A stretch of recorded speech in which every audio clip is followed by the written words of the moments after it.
Le 4 mai 2010, un mardi, Suzanne Pilet, une bookmaker de 38 ans, devait commencer à travailler à 9 h chez Infrastructure Management sur Thistle Street à Édimbourg, en Écosse, au Royaume-Uni. Elle y est employée depuis près de 2 ans. Lorsque les collègues de Suzanne ont remarqué qu'elle n'était pas à son bureau, ce qui était très inhabituel pour elle, ils ont contacté ses parents, Robert et Sylvia Pilet. Plus tôt dans la matinée, à 8h30, Suzanne avait envoyé un SMS à ses parents pour leur indiquer qu'elle se rendait au travail. Inquiets de ne pas la voir arriver et de ne pas avoir eu de nouvelles depuis le message, ses parents ont signalé sa disparition à la police dans l'après-midi. Dans les jours qui ont suivi, la police a lancé des appels et s'est entretenue avec les personnes qui connaissaient Suzanne. Il n'y avait aucune activité sur ses cartes bancaires ou son téléphone portable. Elle n'utilisait pas sa carte de bus et n'avait contacté aucun de ses amis ou de sa famille. Sa famille ne croyait pas non plus qu'elle aurait décidé de partir sans rien dire à personne. Elle avait des poissons et un chat et ils étaient toujours à la maison. Son père, Robert, a déclaré à l'époque « C'est comme si elle avait été engloutie dans une sorte de triangle des Bermudes. Cela dépasse l'entendement. Elle m'a envoyé un texto ainsi qu'à sa mère, mais une demi-heure plus tard, elle n'était plus là. Je ne sais pas comment quelqu'un peut se volatiliser. Elle n'a jamais eu d'antécédent de ce genre. » Suzanne n'était ni déprimée ni inquiète. Ce n'est pas du tout dans ses habitudes.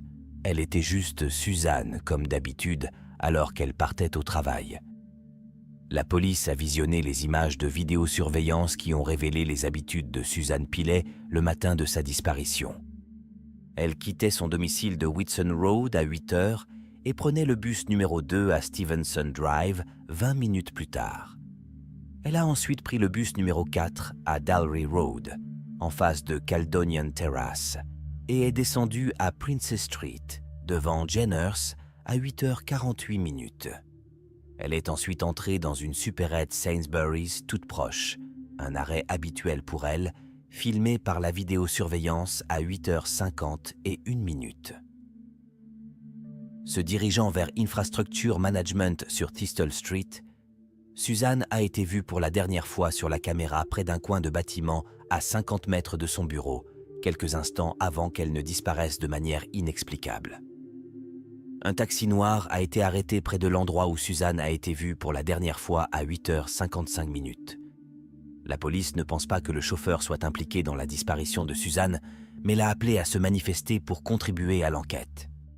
Au fur et à mesure que les recherches se poursuivaient, la police a pensé qu'il s'agissait d'un acte criminel. Ils ont commencé à enquêter sur la vie privée de Suzanne et ont découvert qu'elle était peut-être impliquée dans un triangle amoureux. Suzanne était célibataire, mais la police a découvert qu'elle avait fréquenté un collègue de travail et que cette relation avait récemment pris fin lorsque Suzanne a rencontré un nouveau partenaire.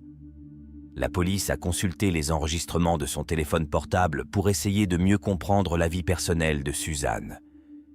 Ils ont parlé aux proches de Suzanne et ses voisins ont confirmé qu'ils avaient vu un homme qui vivait apparemment avec Suzanne depuis environ 6 mois.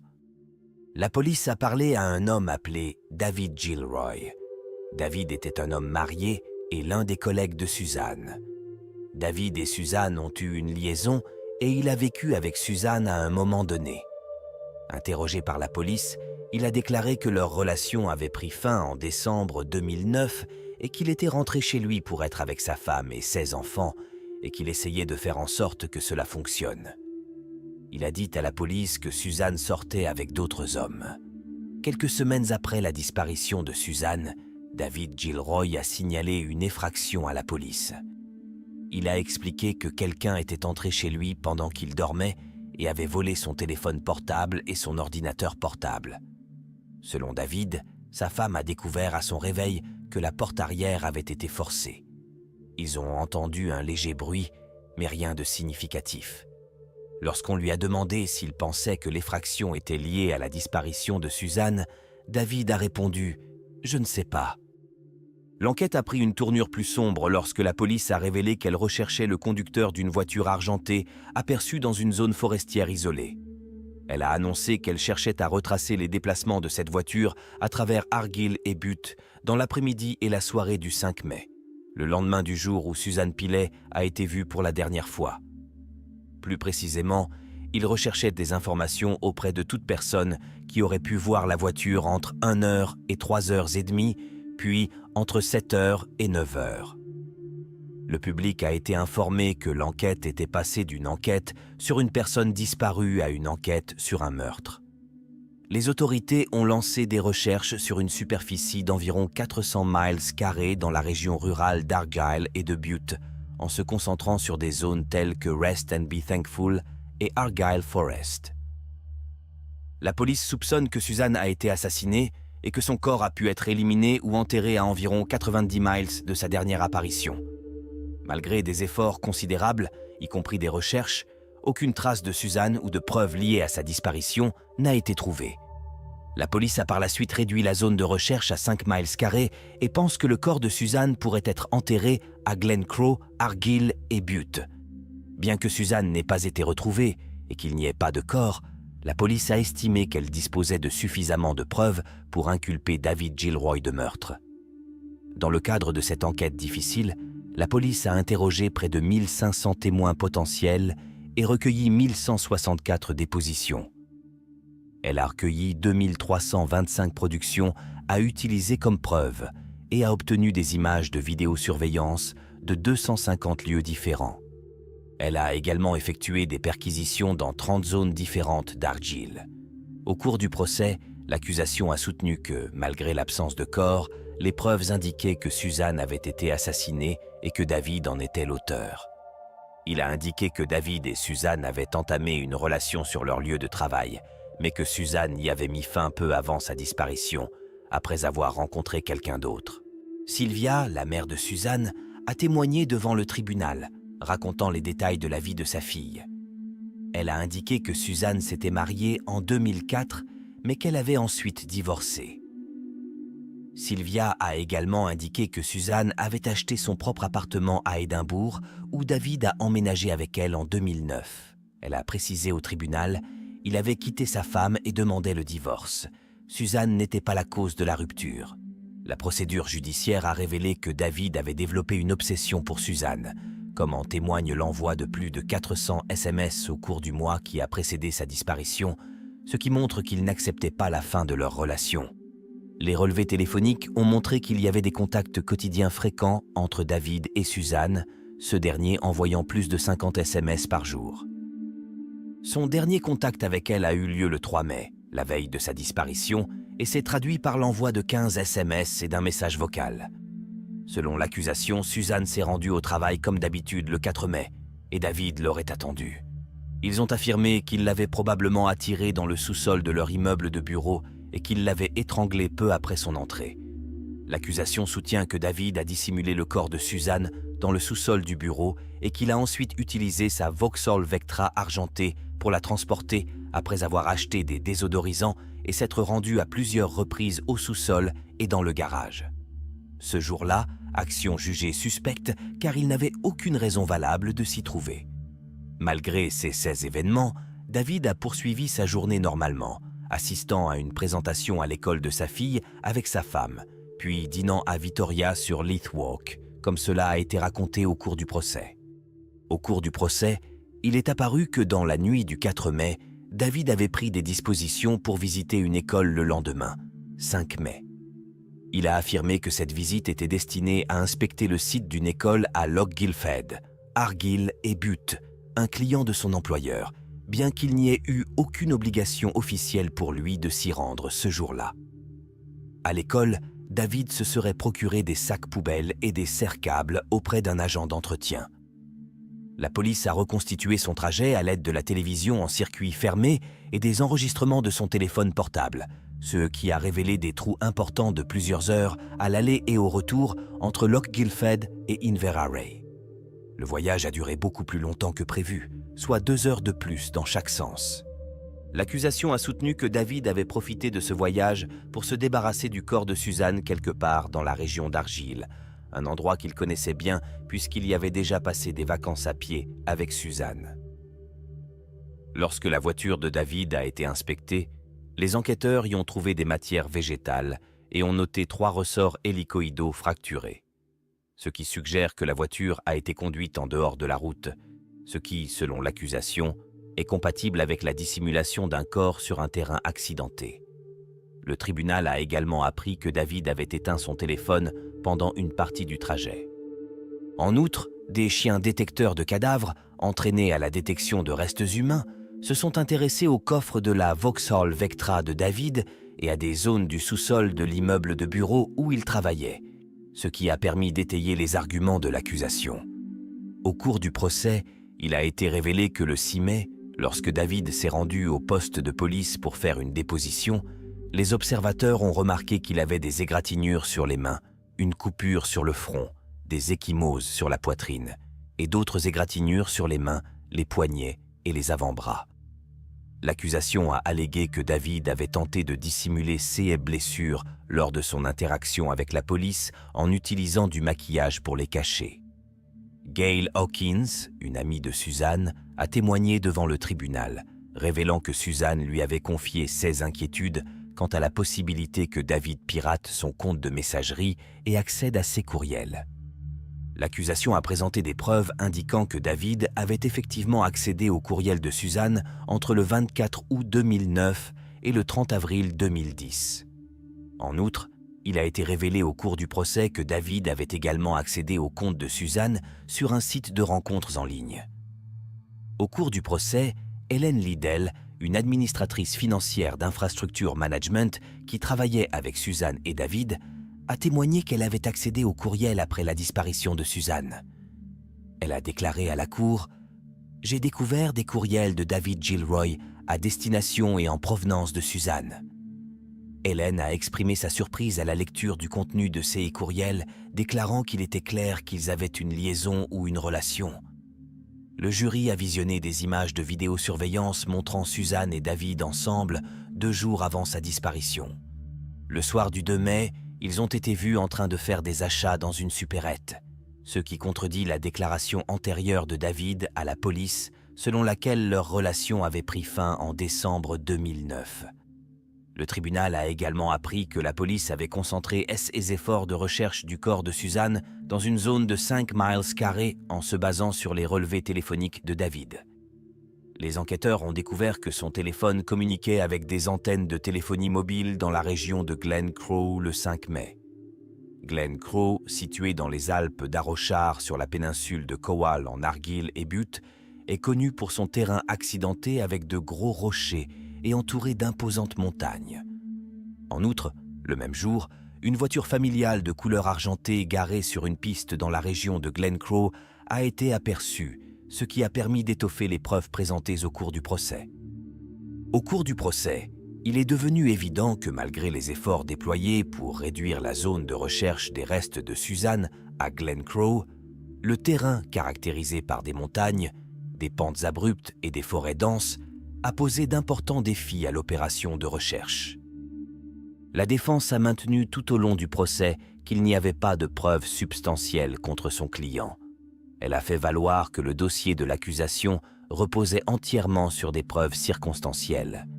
Le corps de Suzanne n'a pas été retrouvé et l'accusation ne peut que spéculer sur sa mort et les circonstances qui l'ont entourée. Ils ont souligné qu'il n'y avait aucun témoin du crime présumé, aucun aveu de David et aucune preuve d'ADN ou de sang le reliant à un quelconque acte répréhensible. Selon la défense, tout ce qui a été présenté par l'accusation est de nature circonstancielle. L'argumentation de la défense a été succincte et s'est achevée en moins d'une journée. Elle était principalement axée sur l'argument selon lequel l'accusation n'avait pas réussi à prouver sa culpabilité au-delà de tout doute raisonnable. David Gilroy n'a pas témoigné pour sa propre défense, mais la défense a appelé plusieurs de ses collègues à témoigner. 6 derniers ont déclaré qu'ils n'avaient rien observé d'inhabituel ou de suspect au bureau le 4 mai, contredisant ainsi la chronologie et la narration des événements de l'accusation. Après 2 jours et demi de délibération, le jury, incapable de parvenir à une décision unanime, a rendu un verdict majoritaire au tribunal, déclarant David coupable du meurtre de Suzanne. Il a ensuite été condamné à la prison à vie avec une peine minimale de 18 ans. Malgré cette condamnation, la dépouille de Suzanne n'a toujours pas été retrouvée. Tragiquement, le père de Suzanne, Rob, est décédé en 2019 sans jamais connaître le sort de sa fille. Sa mère, Sylvia, et sa sœur, Gail Fairgrieve, continuent d'espérer que Suzanne sera retrouvée afin qu'elle puisse lui dire adieu comme il se doit. Gail a fait part de l'angoisse persistante de la famille au cours des 10 dernières années d'incertitude, dans l'attente d'un dénouement par la découverte de Suzanne. Au cours des 10 dernières années, nous avons vécu dans un état d'incertitude, attendant la nouvelle que le corps de Suzanne avait été retrouvé, mais nous n'avons jamais été en mesure de tourner la page. Nous savons qu'une seule personne peut nous dire où se trouve Suzanne, mais elle a refusé de le faire. Police Scotland répondra à toute information et s'engage à nous apporter une certaine forme d'apaisement. Leur enquête ne pourra se terminer que lorsque Suzanne aura été retrouvée, et je voudrais donc demander à toute personne qui sait quelque chose mais qui ne s'est pas manifesté de faire un examen de conscience et de prendre contact avec nous. Pas pour nous, mais pour Suzanne. S'il vous plaît, laissez-nous lui donner l'enterrement et le départ qu'elle mérite. David Gilroy, qui clame son innocence, a toujours refusé de révéler l'emplacement de la sépulture de Suzanne. Au cours de l'été 1984, John Ruetten a rencontré Sherry Rasmussen, une jeune femme particulièrement intelligente. À tout juste 16 ans, elle s'est inscrite à l'université LMA pour obtenir un diplôme d'infirmière. Leur rencontre a été l'occasion d'un rapprochement immédiat. John venait d'être diplômé de l'UCLA, tandis que Sherry occupait un poste important en tant que directrice des soins infirmiers au Glendale Adventist Medical Center. Ils se sont mariés en novembre 1985 et étaient impatients de commencer leur vie commune à Van Nuys, en Californie. Le 24 février, John part travailler dans une société d'ingénierie voisine. Ce matin-là, Sherry décide de faire une grasse matinée. Normalement, elle aurait dû partir au travail avant John, mais ce jour-là, elle avait envisagé de se faire porter pâle à cause d'une conférence qu'elle n'attendait pas. Elle a informé Jean de son intention de prendre une décision après avoir fait la grasse matinée. John a commencé sa journée de travail un peu avant 8 heures et a ensuite essayé de contacter Sherry pour savoir si elle était partie travailler. Dans un premier temps, l'absence de réponse de Sherry ne l'a pas beaucoup inquiétée. Elle était peut-être prise par son travail ou avait décidé de prendre un jour de congé pour faire des courses. Après plusieurs heures de tentatives infructueuses pour la contacter, John s'est adressé à son lieu de travail et a appris qu'elle ne s'était pas présentée. Tout au long de la journée, il a continué à essayer de la joindre, sans succès. Après avoir terminé son travail, il a fait quelques courses, notamment un nettoyage à sec, avant de rentrer chez lui. À son arrivée, il a remarqué que la porte du garage était ouverte, ce qui était inhabituel car aucun d'eux ne la laissait habituellement ouverte. La BMW de Sherry avait également disparu. Supposant d'abord qu'elle était sortie faire des courses et qu'elle avait oublié de fermer le garage, il s'est inquiété lorsqu'il a vu des débris de verre sur le sol, signe évident que quelque chose n'allait pas. En entrant dans la copropriété, John a été confronté à un spectacle effrayant. Sherry, âgée d'à peine 29 ans, gisait sur le sol avec des signes évidents de violence sur le visage, encore vêtue de son peignoir. Désespéré, il a tendu la main pour la toucher, espérant contre toute attente un signe de vie, mais sa peau était froide au toucher. C'est à ce moment déchirant qu'il s'est rendu compte que Sherry avait disparu. Pris d'un sentiment d'urgence, il compose le 911 pour demander de l'aide. À son arrivée, la police pense d'abord qu'il s'agit d'une sorte de cambriolage qui a mal tourné. Il découvre des signes évidents de lutte. Étrangement, il n'y a aucun signe d'effraction et malgré le désordre qui règne dans le salon, où des objets sont éparpillés, les signes habituels d'un cambriolage sont absents. La pièce était chaotique, avec un vase cassé et des enceintes stéréo renversées. Curieusement, un magnétoscope et un lecteur de CD étaient placés dans l'escalier, comme si quelqu'un avait eu l'intention de les prendre, mais n'avait pas donné suite, des gouttes de sang étant visibles sur le lecteur de CD. Hormis la voiture, le seul élément manquant sur les lieux qui a inquiété les enquêteurs est la licence de mariage du couple. À l'étage, ils ont découvert que la porte coulissante en verre avait été brisée, ce qui correspond aux éclats de verre trouvés sur le sol du garage par John. Les policiers ont été attirés par une couverture matelassée suspendue à une chaise, qui, après un examen plus approfondi, a révélé un impact de balle. Après un examen plus approfondi, les forces de l'ordre ont fait une découverte troublante. Sherry avait subi 3 blessures par balle à la poitrine. Il semble qu'elle ait été touchée une fois, puis que l'agresseur ait placé l'arme directement contre sa poitrine pour tirer 2 fois de plus en utilisant la couverture pour étouffer les coups de feu. 2 balles de calibre 38 ont été retrouvées sur le corps de Sherry. Chacun de ces tirs aurait été mortel en très peu de temps. Il est clair que quelqu'un avait l'intention d'assurer sa mort.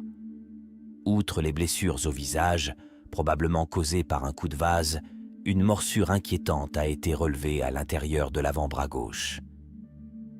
La police a effectué un prélèvement pour recueillir des preuves.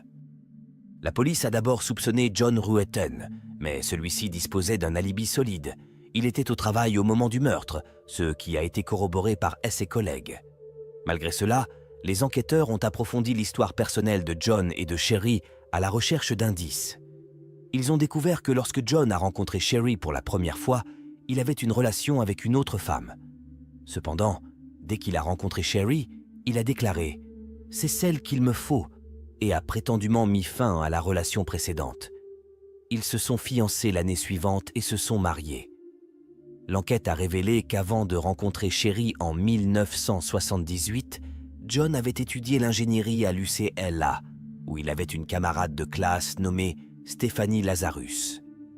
Elle vivait juste au bout du couloir, dans le même dortoir, et John et Stéphanie ont entamé une relation amoureuse intermittente.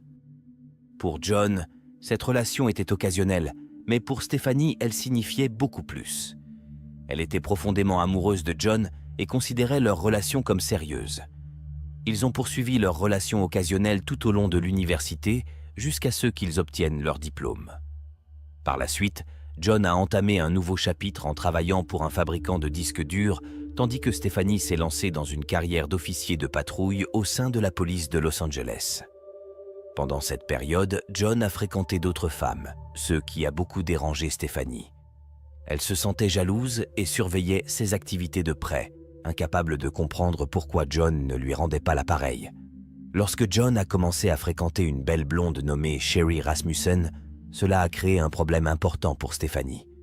Stéphanie n'était pas consciente de la gravité de la relation entre John et Sherry jusqu'à ce qu'elle organise une fête surprise pour le 25e anniversaire de John. C'est alors que John a révélé à Stéphanie qu'il était profondément épris de Sherry et qu'il pensait qu'elle pourrait être l'élu. Cette nouvelle a dévasté Stéphanie, qui avait espéré une issue différente. Au fil du temps, malgré ses souhaits, la relation entre John et Sherry n'a fait que se renforcer, passant du stade de la rencontre à celui de l'emménagement ensemble. Leur amour est indéniable. Stéphanie a cependant commencé à s'immiscer davantage dans la vie de John et Sherry, se présentant souvent à l'improviste à leur domicile et demandant l'aide de John pour diverses questions. À une occasion, elle est arrivée chez eux habillée pour impressionner dans une tenue de sport moulante, apportant même ses skis et demandant à John de les farter. Bien que Sherry ait raisonnablement demandé à John de refuser les demandes de Stéphanie, ce dernier a accepté de l'aider. Cette situation a amené Sherry à se demander s'il existait une relation entre John et Stéphanie. Elle a interrogé John à ce sujet et il lui a répondu que tout était fini entre eux et qu'ils n'étaient que des amis. Sherry a cru aux paroles de John. Le temps passe et John finit par demander Sherry en mariage. Lorsque Stéphanie apprend leur fiançailles, les choses prennent une tournure dramatique. Stéphanie a appelé John de toute urgence et a insisté pour qu'ils se rencontrent dans son appartement afin de discuter de la situation. John a accepté et s'est rendu sur place. Au cours de leur conversation, Stéphanie s'est épanchée sur ses sentiments, disant à John qu'elle avait besoin de lui, qu'il était celui avec qui elle voulait être. Elle lui a demandé de mettre fin à sa relation avec Sherry parce qu'elle l'aimait et qu'elle voulait un avenir ensemble. En réponse, John a couché avec elle, affirmant que c'était pour tourner la page et l'aider à aller de l'avant. Après avoir avoué à Sherry qu'il avait couché avec Stéphanie, John l'a supplié de le pardonner et l'a assuré de son amour et de son engagement à l'épouser. Malgré la trahison, Sherry a choisi de pardonner à John et ils ont décidé d'aller de l'avant avec leur relation et leur projet de mariage. Ils se sont mis d'accord sur le fait que John devait rompre définitivement tout lien avec Stephanie. Cependant, après le mariage de John et Sherry, Stephanie a commencé à harceler Sherry. Elle s'est présentée à l'improviste à l'hôpital où Sherry travaillait, insistant sur le fait que sa relation avec John n'était pas terminée et proférant des menaces inquiétantes telles que « Si je ne peux pas avoir John, personne ne pourra l'avoir ».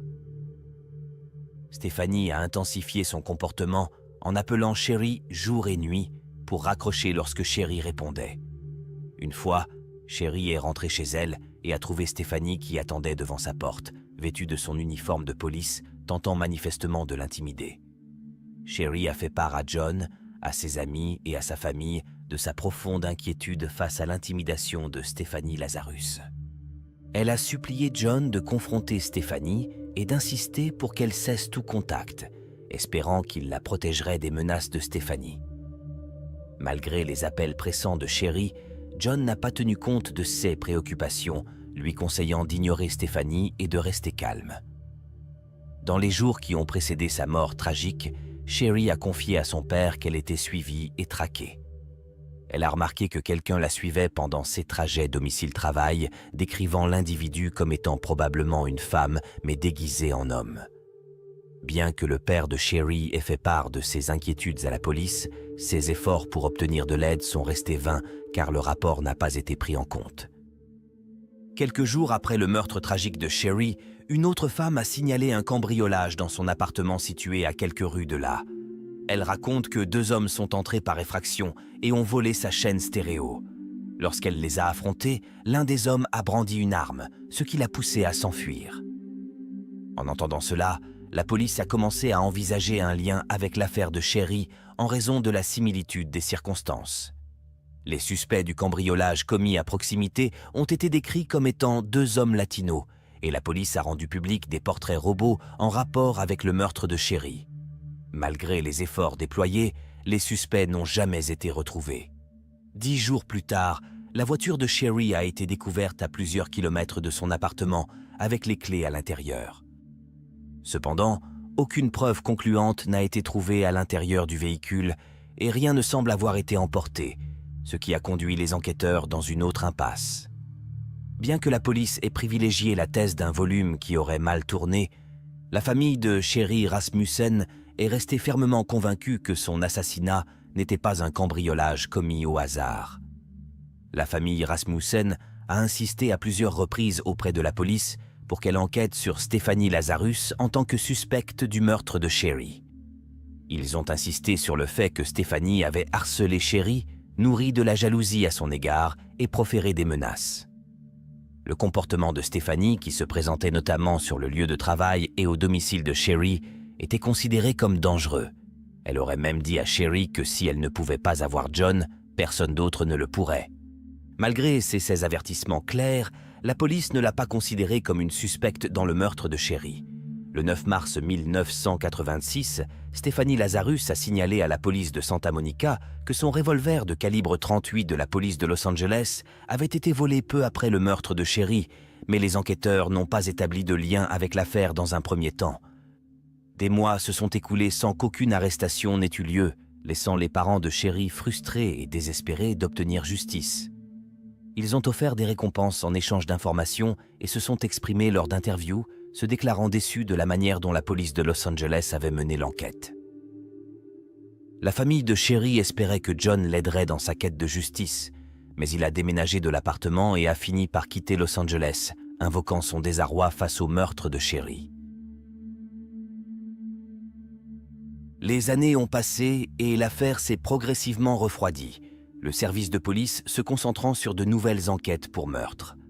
Au fil des ans, Stephanie Lazarus a régulièrement gravi les échelons au sein de la police de Los Angeles, atteignant finalement le grade d'inspecteur et créant même sa propre société d'enquête privée, Unique Investigation. Parallèlement à ses fonctions de policière, elle a servi d'agent de formation, retournant dans son ancien collège pour éduquer les jeunes à faire des choix de vie positifs. Stéphanie a également soutenu activement des initiatives telles que la collecte de fonds pour la mise en place de services de garde d'enfants fiables pour ses collègues policiers qui travaillent 24 heures sur 24. Après plus de 20 ans au sein de la police de Los Angeles, Stéphanie a été promue au prestigieux service des vols d'œuvres d'art, où elle s'est spécialisée dans la traque des œuvres d'art volées et des contrefaçons d'œuvres d'art, démontrant ainsi son expertise dans des affaires très médiatisées. Elle a épousé un autre inspecteur de la police de Los Angeles et le couple a adopté une fille, consolidant ainsi son bonheur personnel parallèlement à sa réussite professionnelle. En 2004, Stéphanie a acquis une réputation d'officier très respecté à Los Angeles. Ses collègues la félicitent pour son professionnalisme et soulignent son dossier disciplinaire impeccable tout au long de sa carrière. La percée dans l'affaire non résolue de Sherry Rasmussen s'est produite lorsque la criminaliste du LAPD Jennifer Butterworth a examiné les preuves médico-légales et a fait une découverte importante.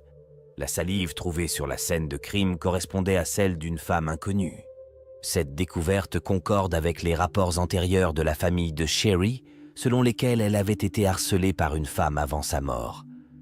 Cependant, malgré ces épreuves cruciales, la police de Los Angeles a persisté à maintenir sa théorie initiale selon laquelle il s'agissait d'un cambriolage qui avait mal tourné et s'est montrée réticente à envisager d'autres explications. Ce n'est qu'en 2009, lorsque les inspecteurs Jim Nuttall et Pete Barba ont commencé à réexaminer les affaires non résolues, qu'un nouvel élan a été donné à l'enquête sur le meurtre de Sherry. Après un examen approfondi des dossiers, ils ont été frappés par les preuves ADN qui désignaient une femme comme suspecte. En outre, ils ont constaté que la théorie du cambriolage manquait de crédibilité pour plusieurs raisons, ce qui les a incités à réévaluer l'ensemble de l'affaire avec un regard neuf. Tout d'abord, seule la voiture de Sherry et son certificat de mariage ont été dérobés, alors que des objets de valeur tels que ses bijoux ont été laissés intacts et à la vue de tous.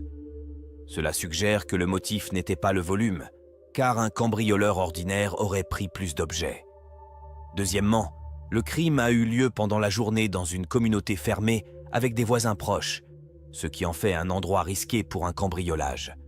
Dans cet environnement, il aurait été facile pour tout intrus d'être vu ou identifié, ce qui aurait encore affaibli la théorie du volume. Sur la base de CS observations et des preuves ADN désignant une femme suspecte, Nuttall et Barba ont conclu que la scène de crime avait probablement été mise en scène pour ressembler à un cambriolage. Ils ont émis l'hypothèse que l'auteur du crime avait accès à une clé ou avait crocheté la serrure, pénétrant dans l'appartement avec l'intention spécifique de blesser et de tuer Sherry, plutôt que de voler des objets de valeur. Les inspecteurs Jim Nuttall et Pete Barba se sont penchés sur l'affaire Sherry Rasmussen de façon méthodique, en commençant par le début et en examinant méticuleusement tous les rapports et toutes les preuves. Tout au long de leur examen, un nom ne cesse de refaire surface. Stéphanie Lazarus, l'ex-petite amie de John, le mari de Sherry. Conscients de l'importance de ce lien, Nuttall et Barba savaient qu'ils devaient parler à John pour recueillir davantage d'informations. En contactant John Ruetten, la brigade des affaires non résolues lui a demandé s'il connaissait des femmes qui auraient pu avoir un motif pour faire du mal à Sherry. John a immédiatement mentionné Stéphanie Lazarus, révélant qu'elle était officier de police. Cette révélation a incité la police de Los Angeles à lancer une enquête discrète sur Stéphanie qui a duré plusieurs mois. L'enquête a été tenue secrète afin d'éviter de mettre la puce à l'oreille de Stéphanie et de s'assurer qu'elle ne se doutait de rien et n'était pas prise au dépourvu. Le maintien du secret était crucial car il cherchait à rassembler des preuves sans alerter Stéphanie de leur examen minutieux de l'affaire Sherry. Pour ajouter à l'intrigue, le bureau de Stéphanie Lazarus se trouve directement de l'autre côté du couloir de la brigade des affaires non résolues, un détail qui souligne la nature de leur opération secrète au sein du quartier général de la police de Los Angeles. Il la rencontrait régulièrement dans les couloirs et partageait des pauses café avec elle, tout en construisant leur dossier contre elle pour le meurtre de Sherry Rasmussen. Malgré cette proximité, les détectives ont opéré dans la plus grande discrétion. Leur principal objectif était d'obtenir l'ADN de Stéphanie pour le comparer à l'échantillon de la morsure trouvé sur la scène de crime. Cela a nécessité une planification minutieuse et de la patience. L'occasion s'est présentée lorsque Stéphanie a jeté une tasse qu'elle avait utilisée. Saisissant l'occasion, ils ont récupéré le gobelet, testé l'ADN et confirmé qu'il correspondait à la salive de la scène de crime. Avec cette preuve cruciale en main, Stéphanie Lazarus est rapidement devenue l'unique cible de l'enquête sur le meurtre de Sherry.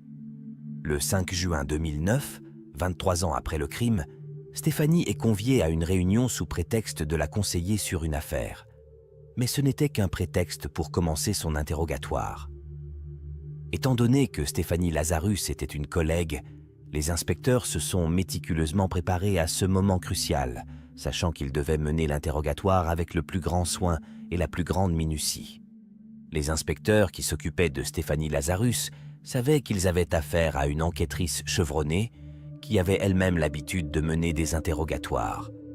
Leur stratégie consistait à entamer la conversation de manière décontractée et amicale afin d'abaisser les défenses de Stéphanie et de la mettre à l'aise dans un premier temps.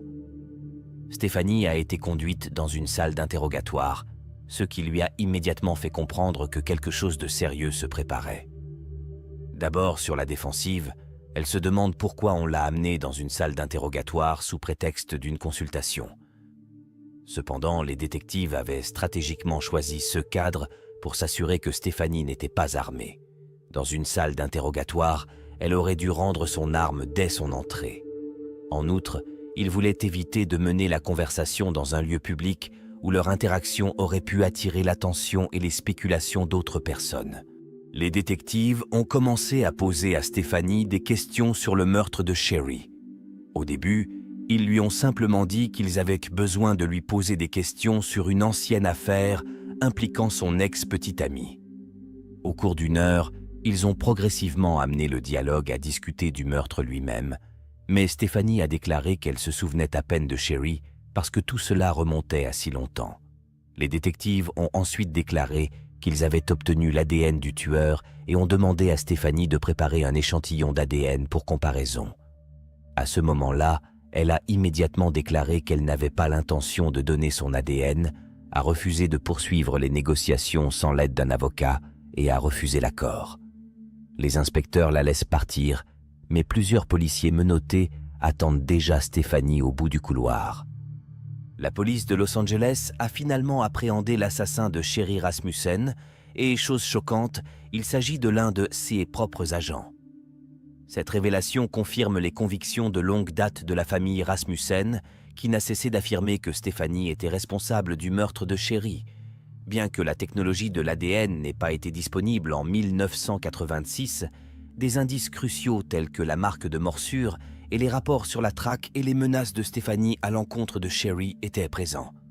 Si les autorités avaient pris ces avertissements au sérieux et enquêté avec plus de diligence, elles auraient pu découvrir la culpabilité de Stéphanie bien plus tôt. Au cours de l'enquête menée au domicile de Stéphanie, les inspecteurs ont examiné son journal intime. Dans l'un d'eux, elle se lamente « J'ai appris que John allait se marier. Je me suis sentie profondément déprimée. » Le journal contenait également de nombreuses photos de John. Les enquêteurs ont déterminé que Stéphanie avait été absente du travail du 21 au 24 février et qu'elle avait repris le travail le 25. Personne n'a déclaré avoir observé de blessures sur elle pendant cette période. Le procès de Stéphanie Lazarus a débuté le 6 février 2012 et a duré 3 semaines. Les procureurs ont soutenu que Stéphanie nourrissait une intense jalousie à l'égard de Sherry en raison de sa relation et de son mariage avec John, ce qui l'a conduite à pénétrer dans l'appartement de Sherry ce jour-là avec l'intention de la tuer. Les enquêteurs pensent que Stéphanie s'est débarrassée de l'arme du crime et a mis en scène une effraction de voiture pour tromper les autorités. Ils ont dépeint Stéphanie comme une tueuse narcissique et obsédée qui a utilisé sa formation de policière pour orchestrer un scénario ressemblant à un cambriolage raté. Le témoignage émouvant de John Ruetten, qui a raconté sa relation avec Sherry, a constitué un moment clé du procès. Il a exprimé de profonds remords quant à son implication avec Stéphanie alors qu'il était fiancé à Sherry, qualifiant cette relation d'erreur. Finalement, Stéphanie Lazarus, alors âgée de 52 ans, a été reconnue coupable de meurtre au premier degré et condamnée à une peine de 27 ans d'emprisonnement à perpétuité. Elle est actuellement incarcérée à l'institution californienne pour femmes de Corona, avec une possibilité de libération conditionnelle en 2034. L'affaire a tourné de manière décisive grâce à la preuve ADN d'une morsure que Stéphanie a laissée sur Sherry Rasmussen, qui l'a liée de manière concluante à la scène du crime. Cette preuve ADN a été cruciale pour prouver la culpabilité de Stéphanie sans aucun doute. Enfin, après des décennies d'attente, la famille Rasmussen a obtenu la justice qu'elle recherchait depuis longtemps. Le 29 septembre 2015, un mardi, Kelly Clayton, âgée de 35 ans, résidait à son domicile d'Elmira, dans l'État de New York, aux États-Unis, accompagnée de ses 2 enfants, sa fille de 7 ans, Charlie, et son fils de 3 ans, Cullen. Leur maison était située sur Geenan Road, dans la ville de Canton, dans le comté de Steuben.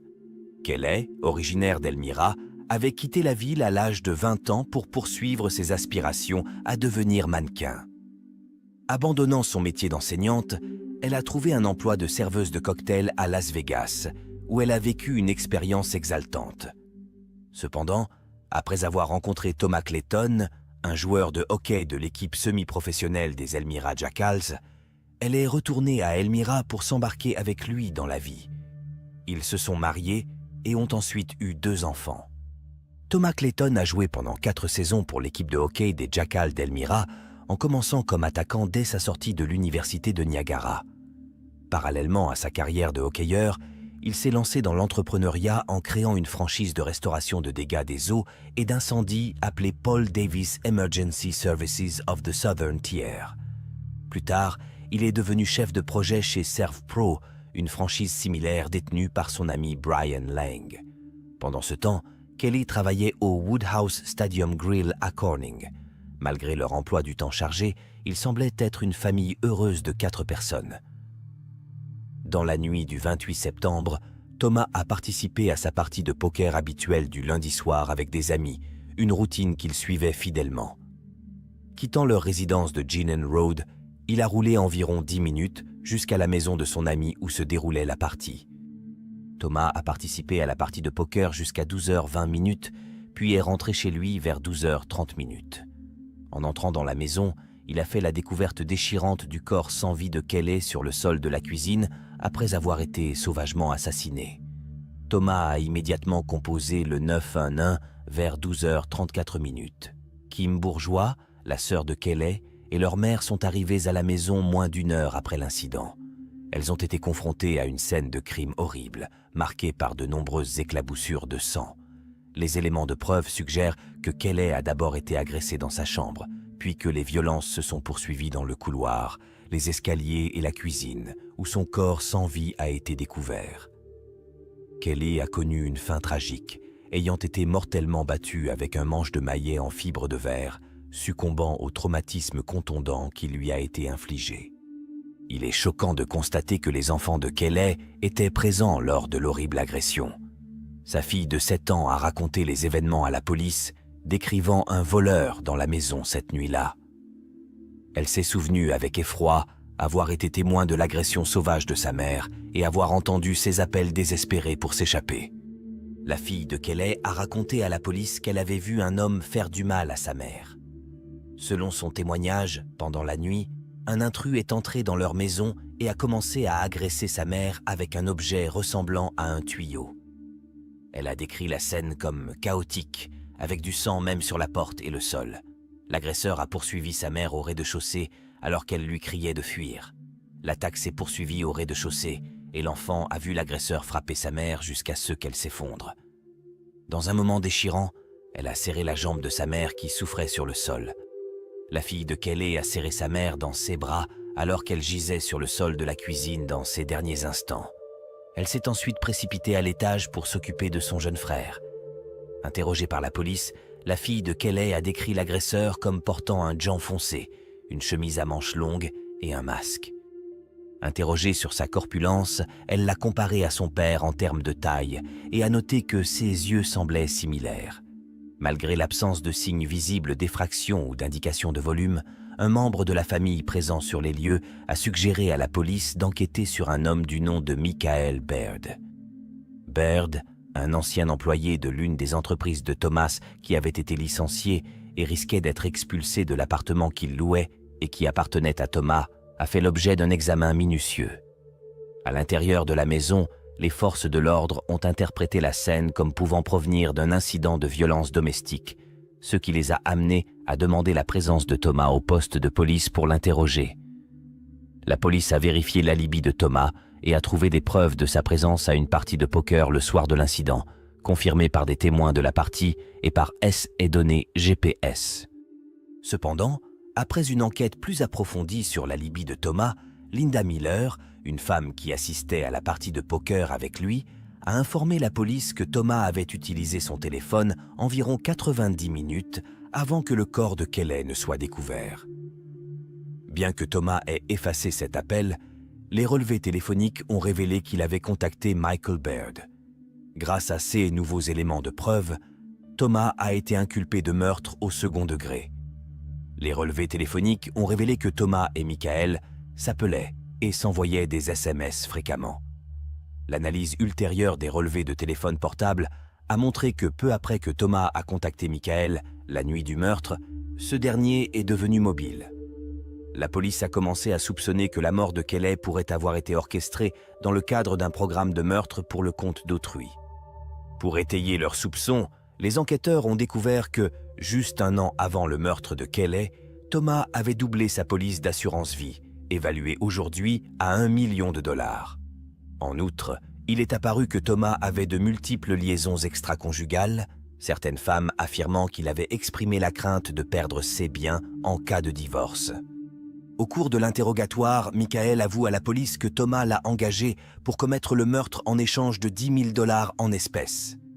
Il a révélé où se trouvait l'arme du crime, un manche de maillet sur la route nationale 225 à Southport. En outre, Michael a révélé que les clés de la maison de Thomas étaient immergées dans un ruisseau peu profond à Elmira Heights et qu'un sac contenant les vêtements qu'il portait la nuit du meurtre pouvait être trouvé à Elmira. Michael a réitéré son aveu de culpabilité devant un grand jury. Thomas et Michael ont tous deux été inculpés de meurtre au premier degré et ont fait l'objet de procès distincts, celui de Michael ayant lieu en premier. Malgré ses aveux initiaux, Michael a plaidé non coupable lors de son procès et est revenu sur ses déclarations à la police. Il a affirmé que Thomas l'avait chargé de mettre le feu à la maison pour réclamer l'argent de l'assurance, mais qu'en arrivant sur les lieux, il avait découvert le corps sans vie de Kelly et s'était enfui, paniqué. Cependant, outre ces aveux, des preuves irréfutables lient Michael au meurtre. Des preuves matérielles le relient directement à la scène du crime, notamment l'arme du crime, les clés de la maison et les vêtements qu'il portait ce soir-là, sur lesquels on a retrouvé un ADN correspondant à la description de la fille de Kelly. Selon les témoignages présentés au tribunal, Michael est entré dans la résidence des Clayton cette nuit fatidique à l'aide d'une clé, en passant par la porte du garage avant de se rendre à l'étage. Kelly dormait dans sa chambre lorsque Michael a lancé son attaque, la frappant à 2 reprises avec le manche du maillet. Bien que Kelly ait tenté de se défendre, elle s'est enfuie vers la chambre de sa fille au bout du couloir avant de tomber dans l'escalier et de heurter le mur du palier dans sa tentative désespérée de s'enfuir. Malgré ses efforts pour lui échapper, Kelly a été poursuivi par Michael dans la salle à manger et finalement dans la cuisine, où il a poursuivi impitoyablement son agression, lui infligeant des coups vicieux et brutaux à la tête et au visage.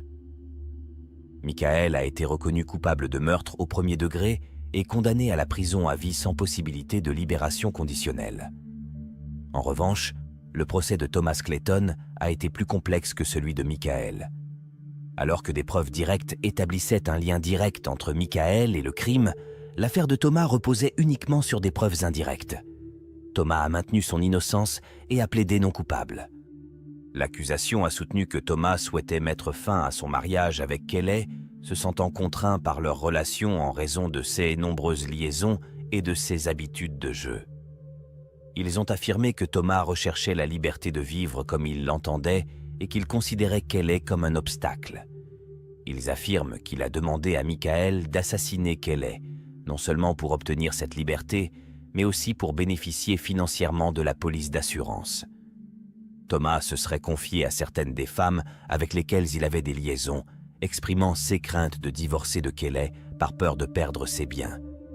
Au cours du procès, plusieurs femmes avec lesquelles, selon l'accusation, Thomas avait des relations, ont témoigné et raconté les remarques désobligeantes qu'il leur avait faites au sujet de Kelly. La cour a également été informée que Thomas avait fait une déclaration troublante à la nièce de Kelly, laissant présager un avenir inquiétant. « Ce sera le dernier Noël où je serai là et où nous serons ensemble en tant que famille. » L'accusation a dû relever le défi de démontrer au jury le lien entre Michael et Thomas, et en particulier d'établir comment ils se connaissaient. S'il était incontestable que Michael travaillait pour Thomas, l'essentiel était de présenter des preuves suffisantes indiquant que Thomas avait engagé Michael pour commettre le meurtre de Kelly. Les preuves présentées au tribunal ont révélé que 12 jours seulement avant le meurtre de Kelly, Michael avait été licencié par Thomas, ce qui lui avait causé des difficultés financières et l'avait empêché de payer le loyer de l'appartement qu'il louait à Thomas. En outre, Michael n'avait pas de moyens de transport personnel ni de permis de conduire. En outre, quelques jours avant le meurtre de Kelly, Thomas a acheté une bicyclette pour Michael qui est devenue son moyen de transport. Pendant cette période cruciale de 12 jours, Thomas et Michael ont maintenu des contacts téléphoniques fréquents, ce qui a suscité des soupçons quant à la nature de leur relation et aux circonstances entourant le meurtre de Kelly. 6 jours avant le meurtre de Kelly, une personne de l'entreprise de Thomas a contacté un entrepôt voisin pour s'enquérir de la couverture des caméras de surveillance situées à l'extérieur des locaux et plus particulièrement pour savoir si les biens de l'entreprise se trouvaient dans leur champ de surveillance. 3 jours plus tard, Thomas a lui-même contacté une connaissance pour lui demander si des caméras de surveillance étaient présentes à l'extérieur d'une auberge située à Elmira. Bien que la connaissance soit incertaine et propose d'enquêter plus avant, Thomas rejette l'affaire, indiquant qu'il n'y a pas lieu de poursuivre l'enquête.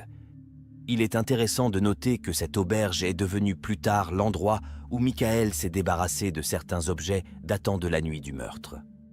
Le soir du meurtre, Thomas a participé à une partie de poker, mais il n'a pas utilisé son propre véhicule pour se déplacer. Il a plutôt utilisé l'un des camions de l'entreprise. Plus tôt dans la journée, Thomas et l'un de ses employés avaient échangé leur camion pour faciliter le déchargement d'un VTT, s'écartant ainsi de la routine habituelle de Thomas en matière de transport. Le jury a pris connaissance des images des caméras de surveillance de l'unité de stockage adjacente à l'entreprise de M. Thomas, qui ont filmé des mouvements cruciaux de véhicules.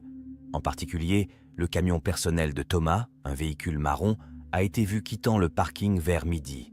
Par la suite, le camion marron, identifié comme étant celui que Thomas conduisait, est parti à 1h09 et est revenu à 6h04. Quelques minutes plus tard, il est reparti, accompagné d'un autre camion de la société.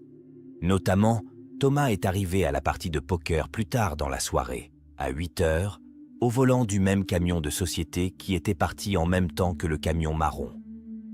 L'accusation a soutenu que le camion marron avait été utilisé par Michael pour se rendre au domicile des Clayton. Après l'appel de Thomas à Michael, ce dernier se serait rendu au domicile des Clayton, accompagné de Mark Blandford, qu'il avait pris en charge en cours de route. Arrivé à la résidence des Clayton, Michael est sorti du camion et est entré dans les locaux, tandis que Mark est resté dans le véhicule. Après environ 15 minutes, Michael est sorti de la maison, visiblement agité, transpirant et portant un manche de môle. Après avoir quitté la résidence des Clayton, Michael et Mark sont retournés à Elmira, où ils se sont débarrassés du manche en cours de route et ont jeté un sac de vêtements dans l'eau à un autre endroit. La camionnette marron, associée à Thomas, est rentrée dans le parking de l'entreprise à 12h55. Les images de surveillance ont filmé un individu quittant le parking peu de temps après, à bicyclette. À son retour de la partie de poker et après avoir découvert le corps de Kelly, Thomas a contacté les services d'urgence. Cependant, les soupçons qui pèsent sur son implication amènent la police à demander sa présence au poste pour l'interroger. Thomas, apparemment confiant dans son alibi, a répondu à la police en déclarant « Vous saurez où je suis parce que mon véhicule est équipé d'un GPS ». L'appel de Thomas n'a pas abouti et sa condamnation pour meurtre au premier degré a été confirmée par la cour d'appel. Mark Blandford a reconnu sa culpabilité pour homicide involontaire au second degré pour sa participation au crime, affirmant qu'il n'était pas au courant des événements qui allaient se dérouler cette nuit-là. Dans le cadre d'un accord de plaidoyer, il a été condamné à une peine de 3 à 6 ans de prison et a témoigné contre Thomas. L'enquête de la police a suggéré que la nuit du meurtre de Kelly n'était peut-être pas la date initialement prévue. On pense que Thomas avait l'intention d'être en déplacement dans l'Ohio pendant la semaine du 21 septembre 2015 et que Michael était censé commettre le meurtre à ce moment-là. Thomas a conduit un véhicule de l'entreprise dans l'Ohio, laissant son camion personnel près de la résidence de Michael. Cependant, rien ne s'est produit cette semaine-là, ce qui a incité à reprogrammer le plan pour la semaine suivante, entraînant le meurtre brutal de Kelly dans sa propre maison. Non seulement ses enfants étaient à présent, mais sa fille a été témoin du meurtre violent et vicieux. Gail Katz, née le 8 mars 1956 à Brooklyn, New York, a grandi dans une famille comptant 2 autres frères et sœurs, une sœur et un frère. Bien qu'elle ait excellé dans ses études à l'adolescence et qu'elle ait obtenu son diplôme avec une année d'avance sur ses camarades, la trajectoire de Gail a pris un tournant différent lorsqu'elle est entrée à l'université. Au lieu de poursuivre sur la voie de la réussite scolaire, elle s'est engagée dans un style de vie axé sur la fête, ce qui l'a amenée à abandonner ses études. Ce choix a profondément déçu ses parents conservateurs qui avaient une vision traditionnelle de la vie. Ils pensaient que la seule perspective d'avenir de Gail était d'épouser un homme riche. La mère de Gail, employée au service des urgences de l'hôpital, l'a fortement encouragée à rechercher un médecin comme partenaire de vie. Mais Gail a résisté, choisissant de privilégier les relations sociales et les rendez-vous galants plutôt qu'une relation sérieuse. Finalement, Gail a perdu le contrôle de sa vie, s'est retrouvée aux prises avec la dépression et a tenté de se suicider à plusieurs reprises. Malgré la surprise initiale de sa famille, Gail leur a présenté un homme nommé Robert Birnbaum, avec lequel des amis communs les avaient mis en contact. Le docteur Robert Birnbaum, jeune et prometteur, semblait être le candidat idéal pour Gail et sa famille. Issu d'un père cardiologue prospère, il a poursuivi une carrière en médecine, terminant son internat en tant que chirurgien plasticien au centre médical Maimonides de Brooklyn. Au-delà de son impressionnant bagage éducatif, Robert possède du charme, des compétences linguistiques et un amour pour le ski, mais sa plus grande passion est l'aviation.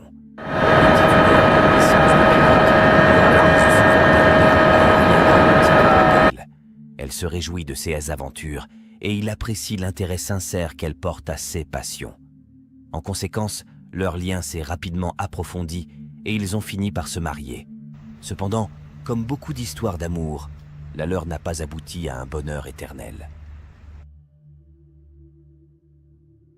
Le 7 juillet 1985, un dimanche, Robert Birnbaum arrive seul à la résidence de sa sœur à Montclair, dans le New Jersey, aux États-Unis, vers 7h30. C'était l'anniversaire de son neveu et sa sœur avait organisé une fête pour lui. Robert et son épouse, Gail Katz, étaient tous deux invités à la réunion. Cependant, Robert a informé sa sœur et son père que Gail ne l'accompagnerait pas en raison d'un désaccord qu'ils avaient eu ce jour-là. Selon Robert, Gail avait quitté leur appartement de Manhattan vers 11h pour se rendre à Central Park et elle n'était pas rentrée à l'heure où il s'est rendu à la fête, ce qui l'a incité à s'y rendre seul. En revenant de la fête, Robert s'est arrêté à la résidence de son ami, le docteur Scott Baranoff. À ce moment-là, Robert a semblé angoissé et a tenté de joindre la ligne fixe de son appartement à plusieurs reprises, sans succès. Il a confié à Scott la dispute de la matinée avec Gail, précisant qu'elle était partie en tenue décontractée et qu'elle ne l'avait pas contacté depuis. De retour à son appartement de Manhattan, Robert constate l'absence de Gail. Il a contacté son ancien professeur de psychologie, le docteur Yvette Face, pour discuter de la dispute. Robert informe Yvette que Gail est partie plus tôt dans la journée pour prendre un bain de soleil à Central Park. Yvette lui conseille d'informer la police et de se renseigner auprès du portier de l'immeuble sur les allées et venues de Gale, ce que Robert accepte de faire. Le soir suivant, le 8 juillet à 9 h, Robert a contacté l'inspecteur Virgilio d'Alsace pour la première fois. Il l'informe que Gale a quitté leur appartement à 11 h la veille et qu'il n'a pas eu de contact avec elle depuis. Robert explique qu'il a attendu Gale à leur appartement jusqu'à 5h30, mais qu'elle n'est pas revenue, ce qui l'a incité à partir pour la fête de son neveu chez sa sœur. Robert étant la dernière personne à avoir vu Gale, l'inspecteur lui a demandé de fournir tous les détails possibles pour aider à la retrouver. Robert a indiqué à l'inspecteur que Gale avait déjà tenté de mettre fin à ses jours. Il a également fait part à ses amis de son inquiétude quant à la possibilité que Gale se soit fait du mal, citant les informations de sa thérapeute, le docteur Sybil Baran, qui l'aurait informé des tendances suicidaires de Gale. Les recherches pour retrouver Gale ont commencé, mais la police a dû faire face à des difficultés importantes en raison de l'absence de pistes substantielles. Malgré leurs efforts pour obtenir davantage d'informations de la part de Robert, celui-ci n'a répondu à leurs messages répétés que le 10 juillet, quelques jours après avoir signalé sa disparition. Au cours de cette conversation avec l'inspecteur O'Malley, Robert s'est enquis des progrès de l'enquête et a accepté de se rencontrer 3 jours plus tard pour revenir sur les détails du dernier jour où il a vu Gale. Au fil du temps, la police soupçonne de plus en plus Robert de dissimuler des informations cruciales. Plusieurs incidents les ont troublés, notamment une rencontre le 14 juillet, alors que certains amis de Gale, dont Marianne de César, la recherchaient activement et distribuaient des affiches de personnes disparues. Au cours de cette rencontre, Robert a laissé entendre à Marianne qu'il pensait que Gale était en train de faire du shopping pendant une semaine à Bloomingdale's, ce qui a mis la puce à l'oreille des enquêteurs. En outre, à une autre occasion, il a fait part à la mère de Gale d'un commentaire étrange concernant le chat qui tombait malade et qui devait être nettoyé. Les enquêteurs ont trouvé cela étrange. Les détails qu'il a racontés concernant les événements du 7 juillet varient selon les personnes à qui il s'adresse. Il est intéressant de noter qu'il n'a pas informé la police de la dispute qu'il avait eue avec Gale le dimanche matin avant son départ à 11 h, bien qu'il en ait parlé à sa famille et à quelques amis. Au lieu de cela, il a informé la police que la dispute avait eu lieu la nuit précédant sa disparition et qu'elle était due à des problèmes financiers. Il a affirmé qu'il s'était réconcilié par la suite, mentionnant même un dîner romantique qu'il avait préparé pour Gale à leur retour dans leur appartement le 6 juillet, précisant qu'elle s'était rendue à Central Park le lendemain matin à 11 h. Malgré les questions répétées de la police pour s'assurer qu'il avait révélé tous les événements du 7 juillet, il a maintenu qu'il était resté dans l'appartement jusqu'à ce qu'ils partent pour la fête à 5h30. Cependant, cette affirmation est en contradiction flagrante avec ce qu'il a dit aux amis de Gale, affirmant qu'il l'avait cherché à Central Park entre 11 h et 5h30 et qu'il y avait même trouvé sa serviette et de l'huile de bronzage. Fait remarquable, malgré l'importance de cette information pour la disparition de Gale, il ne l'a pas communiqué à la police. Robert a informé le détective qu'il avait parlé au portier de leur complexe d'appartements, qui se souvenait avoir vu Gale partir à 11 h et ne pas être revenu. Cependant, interrogé par la police, le portier a affirmé qu'il n'avait vu ni Robert ni Gale ce jour-là. En outre, lorsque l'inspecteur d'Alsace a demandé à fouiller l'appartement en juillet, après la déclaration initiale de disparition de Gale, Robert n'a répondu à la demande que le 12 septembre et a autorisé l'entrée le 30 septembre, mais avec des restrictions. La police n'a pas été autorisée à effectuer des recherches pour prélever des échantillons de sang ou de cheveux. Alors que les soupçons concernant l'implication potentielle de Robert dans la disparition de Gale grandissaient, la police s'est penchée sur l'état de leur mariage, découvrant une relation loin d'être parfaite, qualifiée de toxique par des connaissances. Leur relation n'a pas toujours été tumultueuse. Ils se sont rencontrés au début des années 80, alors que Gale était à l'université et que Robert était interne en chirurgie à Manhattan. Au début, Robert s'est donné beaucoup de mal pour impressionner Gale, mettant en avant ses talents de pilote et sa maîtrise de plusieurs langues, et se montrant très romantique. Leur relation a même été décrite comme magique au début. Cependant, les choses ont pris une tournure différente, et ils ont commencé à se disputer plus fréquemment dans les mois qui ont précédé la disparition de Gail. La sœur de Gail, Elaine Katz, a raconté à la police un incident au cours duquel elle a vu Robert donner de force de la nourriture à Gail dans un restaurant, ce qui l'a profondément troublée. Ce n'est qu'un des nombreux faits inquiétants découverts par la police. Des amis et des membres de la famille ont décrit Robert comme étant autoritaire, et Gail a confié à un voisin qu'elle se sentait mal à l'aise chez elle.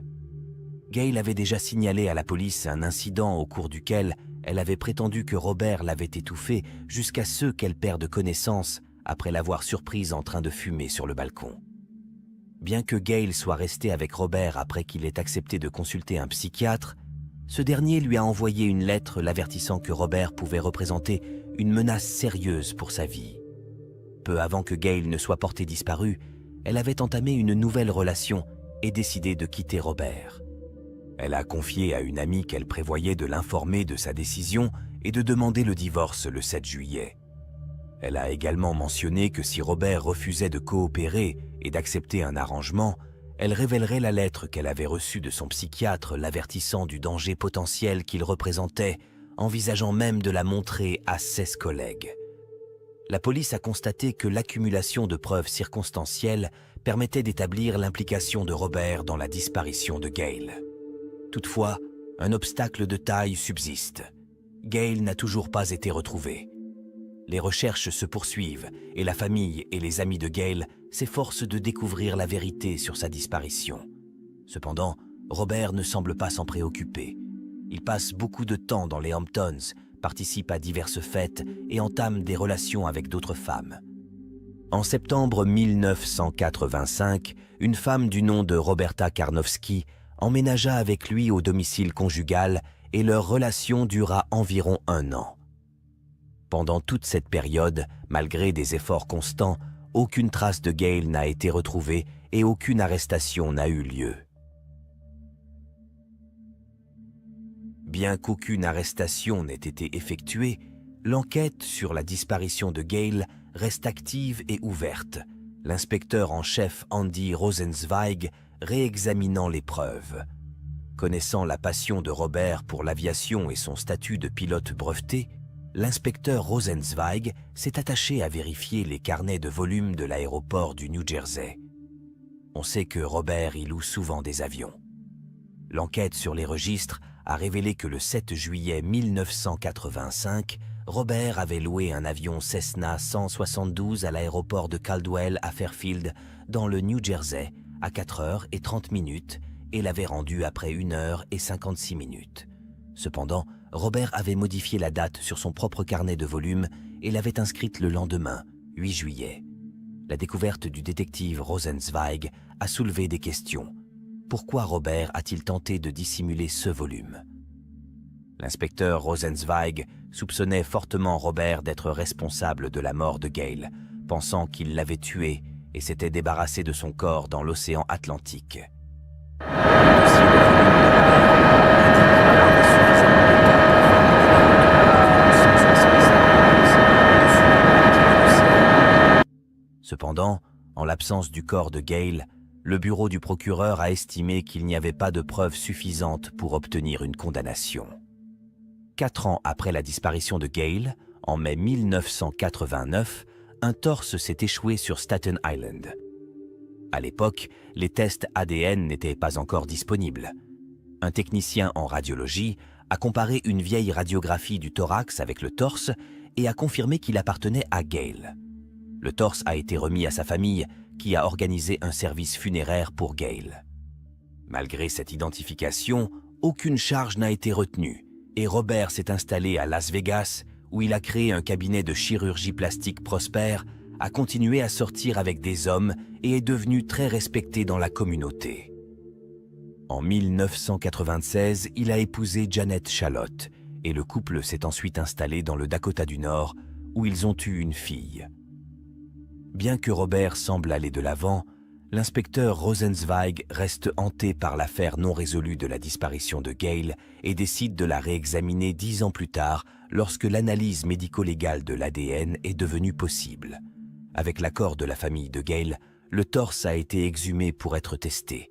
ce qui a finalement révélé qu'il n'appartenait pas à Gale. Malgré l'absence du corps de Gale, la police et le bureau du procureur ont estimé qu'ils disposaient de suffisamment de preuves pour arrêter Robert et l'inculper de meurtre au second degré. Robert a plaidé non coupable. L'affaire contre Robert repose uniquement sur des preuves circonstancielles. Il n'y avait ni témoins oculaires, ni preuves médico-légales, ni aveux, ni cadavre. Néanmoins, l'accusation a fait valoir qu'en dépit de la nature circonstancielle des preuves, celle-ci conduisait indubitablement à une seule conclusion: la culpabilité de Robert dans le meurtre de Gale. Ils ont soutenu qu'il avait tué Gale dans leur appartement après avoir appris qu'elle avait l'intention de le quitter. Selon la police, Robert a ensuite passé des heures à démembrer le corps de Gale avant de prendre un avion au-dessus de l'océan pour s'en débarrasser entre Montauk Point, dans l'État de New York, et Cape May, dans le New Jersey. La tâche de l'accusation était de convaincre le jury qu'il était possible pour Robert de se débarrasser du corps tout en pilotant l'avion, en alléguant qu'il avait agi seul. Elle a présenté 4 témoins experts et une vidéo montrant comment un tel acte pouvait être accompli pour étayer son argumentation. Le jury a entendu les témoignages de 4 experts: le médecin légiste en chef de la ville de New York, un pilote chevronné de la police de New York, un inspecteur de la sécurité aérienne et un pilote de ligne instructeur de vol examinateur d'essai en volume de la FAA. Ils ont affirmé que Robert, résident en chirurgie et pilote, pouvait démembrer un corps de la taille de celui de Gale, 1,80 m, 90 kg, en 10 minutes à peine. Ils ont également déclaré qu'il pouvait emballer les membres démembrés de Gale dans un sac de volume et les transporter par une sortie arrière non surveillée de son immeuble, puis marcher 2 pâtés de maison jusqu'à sa voiture sans se faire remarquer. Les experts ont également déclaré que Robert pouvait charger le sac de volume dans l'avion Cessna 172 sans être repéré et le piloter au-dessus de l'océan Atlantique pour se débarrasser des restes de Gale. Ils ont noté que l'avion loué était relativement simple à utiliser. L'accusation a présenté au jury des preuves de l'existence d'un mobile, révélant la liaison de Gale et son désir de quitter Robert. Elle avait fait des plans, emprunté de l'argent et était déterminée à partir le 7 juillet. La cour a appris que Robert n'avait informé personne, pas même sa famille, de ses activités aériennes ce jour-là. Le carnet de volume modifié a été présenté comme preuve, suggérant qu'il avait plutôt volé le lendemain. La cour a été informée de la nature tumultueuse de la relation entre Robert et Gale, y compris des allégations de violence domestique. Robert lui-même avait précédemment décrit leur dispute comme étant intense et explosive. Selon certains témoignages, il aurait exprimé de la haine envers Gale et fait des déclarations indiquant qu'il voulait lui faire du mal. Les témoignages ont révélé que Robert avait proféré des menaces directes et perçues comme telles. À l'automne 1983, Gale a contacté son cousin, Hilar Viez, un avocat, et a révélé qu'elle et Robert avaient eu une vive dispute au cours de laquelle il l'avait étranglée, la rendant inconsciente pour la première fois, même si ce n'était pas la première fois qu'il l'étranglait. En outre, la thérapeute de Gale, le docteur Sybil Baran, a témoigné. Contrairement aux affirmations de Robert selon lesquelles Gale était suicidaire, le docteur Baran a informé le jury qu'elle n'avait jamais abordé ce sujet avec Robert et qu'elle ne pensait pas que Gale était suicidaire. La défense soutient que Robert est innocent et présente Gale comme une personne ayant des problèmes de santé mentale, une dépendance à la drogue et des relations instables avec d'autres hommes. Elle a cité un témoin qui a affirmé avoir vu Gale dans un magasin de bagels quelques jours après sa disparition. Toutefois, l'accusation a souligné au jury que la description de la femme faite par le témoin ne correspondait pas à celle de Gale. Après avoir délibéré pendant 5h30, le jury a déclaré Robert coupable de meurtre au second degré. Il a donc été condamné à une peine d'emprisonnement de 20 ans à la perpétuité. Robert a fait appel du verdict, mais n'a pas réussi à le faire annuler. Après avoir purgé sa peine de 20 ans, Robert a fait des aveux pour la première fois lors d'une audience de la Commission des libérations conditionnelles en 2020. Il a admis avoir tué Gale et s'être débarrassé de son corps en le jetant d'un avion, ce qui correspond à la théorie de l'accusation. Robert a raconté qu'il s'était disputé et qu'il s'était emporté, finissant par attaquer et étrangler Gail. Il a ensuite piloté un avion, ouvert la porte et jeté le corps de Gail au-dessus de l'océan. Interrogé sur le motif du meurtre, Robert l'a attribué à son immaturité et à son incapacité à gérer efficacement sa colère. Malgré ses aveux, le corps de Gail n'a jamais été retrouvé.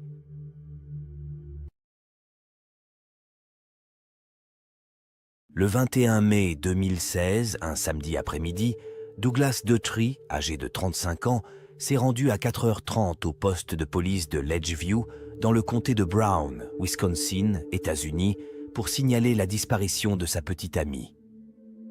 Douglas vivait avec sa petite amie, Nicole Vanderheyden, 31 ans, enseignante, ainsi qu'avec leur fils Dylan, âgé de 6 mois, et les 2 enfants de Nicole issus d'une précédente relation, Michaela et Tyler. L'absence de Nicole après une soirée a suscité des inquiétudes. Selon Douglas, Nicole avait rencontré des amis la nuit précédente. Il a expliqué à la police qu'ils étaient sortis ensemble, mais qu'ils s'étaient séparés au cours de la soirée. En rentrant chez lui et en constatant l'absence de Nicole, il a supposé qu'elle était restée chez un ami. La police lui a demandé pourquoi il avait attendu l'après-midi pour signaler sa disparition. Alors que la police entame une enquête sur la disparition, elle est informée que plus tôt dans l'après-midi, avant que Douglas ne signale la disparition de Nicole, le corps d'une femme a été découvert dans un champ par Richard Van de Hey, un agriculteur, sur Hoffman Road à Bellevue, à seulement 3 miles de la résidence de Nicole. La police a d'abord eu du mal à identifier le corps et n'a pas pu confirmer immédiatement qu'il s'agissait bien de Nicole. 6 blessures étaient si graves qu'elles n'étaient pas identifiables, ce qui nécessitait un dossier dentaire pour le vérifier. Le corps de Nicole a été retrouvé dévêtu, à l'exception d'une paire de chaussettes et d'un bracelet rose. Elle a été brutalement battue et étranglée. Les autorités ont constaté un traumatisme important sur le côté de sa tête, avec une quantité importante de sang. En outre, son dos et son corps présentaient de nombreuses éraflures et abrasions. La cause officielle du décès a été déterminée comme étant une strangulation par ligature et un traumatisme crânien par objet contondant. Au fil de l'enquête, la police a intensifié ses interrogatoires de Douglas et a procédé à des fouilles approfondies de son domicile et de son véhicule. Ils ont également interrogé ses connaissances et examiné les relevés de son téléphone portable. Un schéma troublant a commencé à se dessiner, jetant encore plus de soupçons sur Douglas. Le 20 mai, Nicole et Douglas sont prévus de rencontrer des amis et de faire garder leur enfant par une baby-sitter pour la nuit. Leur intention était de se détendre et de s'amuser. La soirée a commencé de manière positive. Ils ont rejoint des amis dans un bar de Green Bay avant de se rendre au Watering Hole pour un concert. Après le spectacle, ils se sont rendus au Sardine Can sur South Broadway.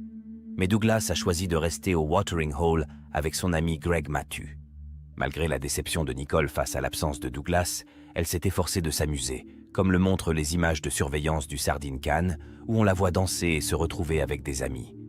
Cependant, sa frustration à l'égard de Douglas s'est accrue au cours de la nuit, exacerbée par une série de SMS dans lesquels elle l'accusait d'être contrôlant, abusif et infidèle.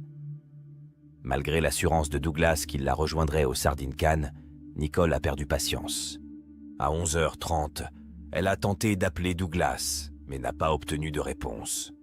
Cependant, lorsqu'un de leurs amis l'a contacté, Douglas a rapidement répondu, exaspérant encore plus Nicole au point qu'elle a décidé de quitter le bar.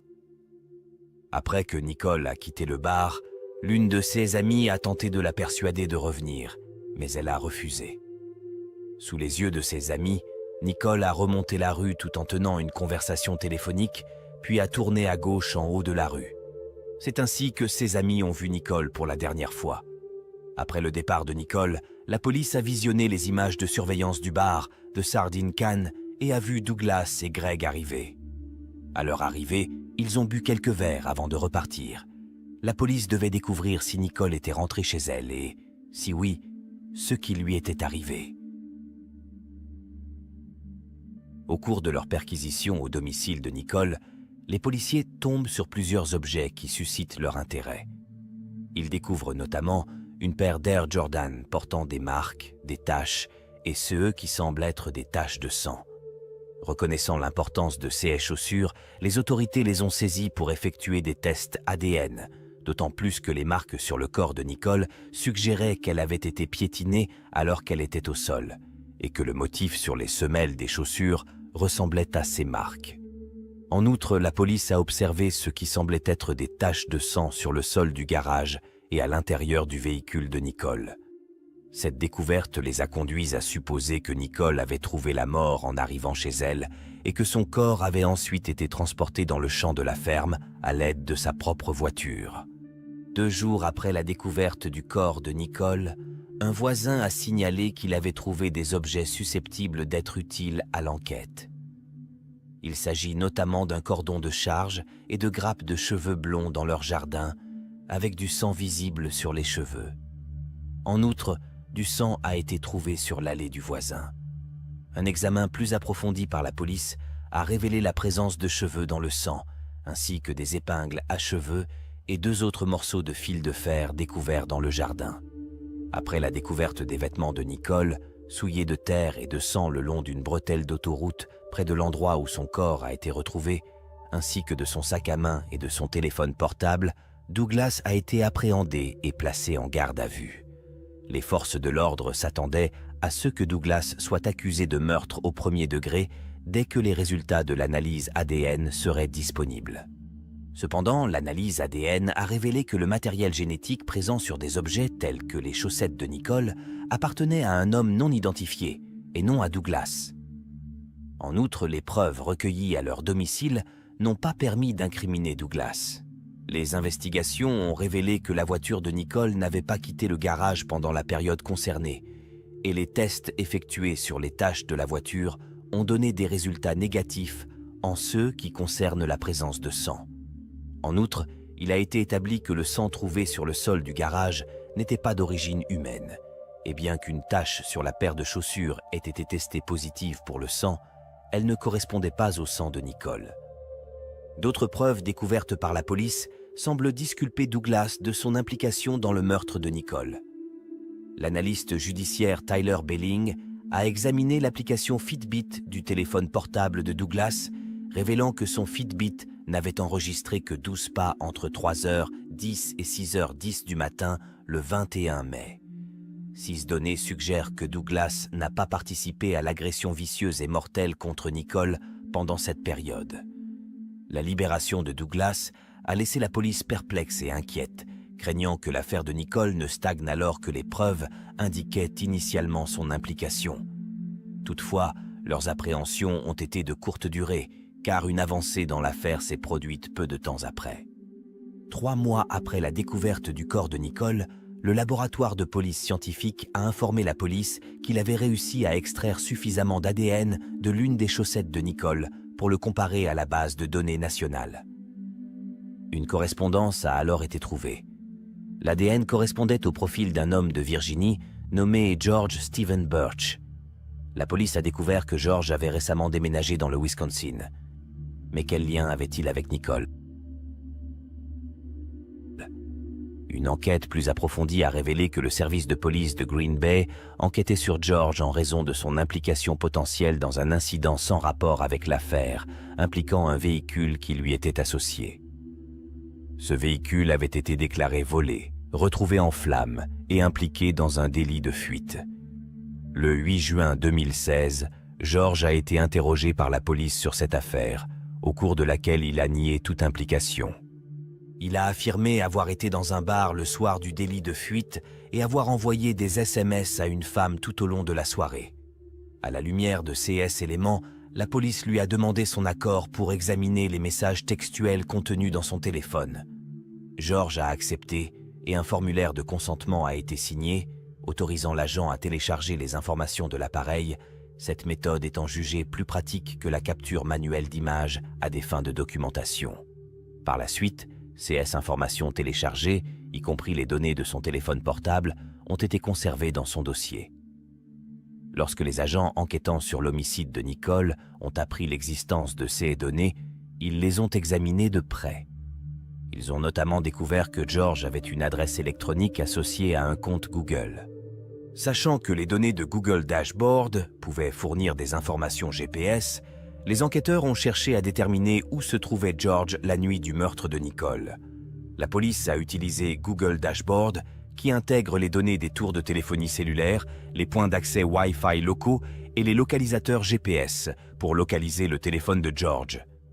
En obtenant ces informations de Google, ils ont fait une découverte importante. Selon les données, dans la nuit du 20 mai, George a d'abord été localisé au bar Richard Craniums, à un peu moins d'1 kilomètre de la boîte à sardines. Il a quitté cet établissement à 2h30 du matin, après quoi les données indiquent sa présence au domicile de Nicole. Il y est resté pendant environ 1 heure, de 3h01 à 3h52. Par la suite, les données ont montré que George s'est rendu dans le champ de la ferme, où il est arrivé juste après 4 heures du matin et où le corps de Nicole a été découvert plus tard, puis sur la bretelle d'autoroute où les vêtements et les affaires de Nicole ont été trouvés. Il est rentré chez lui à 4h22. À la lumière de ces preuves irréfutables, George a été arrêté et inculpé d'homicide volontaire au 1er degré, ce pourquoi il a plaidé non coupable. L'accusation a mis l'accent sur les données extraites du téléphone portable de George et du tableau de bord Google, ainsi que sur les preuves ADN et les données Fitbit extraites de l'appareil de Douglas. 6 éléments de preuve ont constitué le cœur de l'argumentation de l'accusation.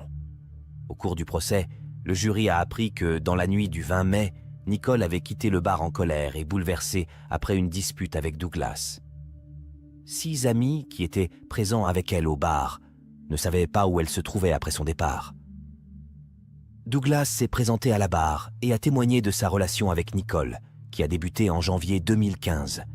Il a reconnu que, bien que les choses aient bien commencé, leur relation était troublée. Le jury a pris connaissance d'un SMS que Douglas a envoyé à sa mère 10 jours avant le meurtre de Nicole, dans lequel il envisageait de demander à Nicole et aux enfants de déménager. Douglas a informé le tribunal que même si Nicole ne consommait pas souvent d'alcool, ils avaient tous les deux beaucoup bu ce soir-là.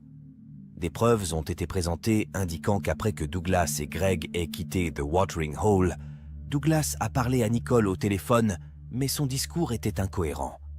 Il a demandé à Greg de communiquer avec elle et Greg a exhorté Nicole à révéler l'endroit où elle se trouvait pour qu'il vienne la chercher. Cependant, avant qu'elle ne puisse le faire, son téléphone s'est brusquement déconnecté. Douglas a tenté de l'appeler plusieurs fois par la suite, mais ses appels sont tombés directement sur la boîte vocale.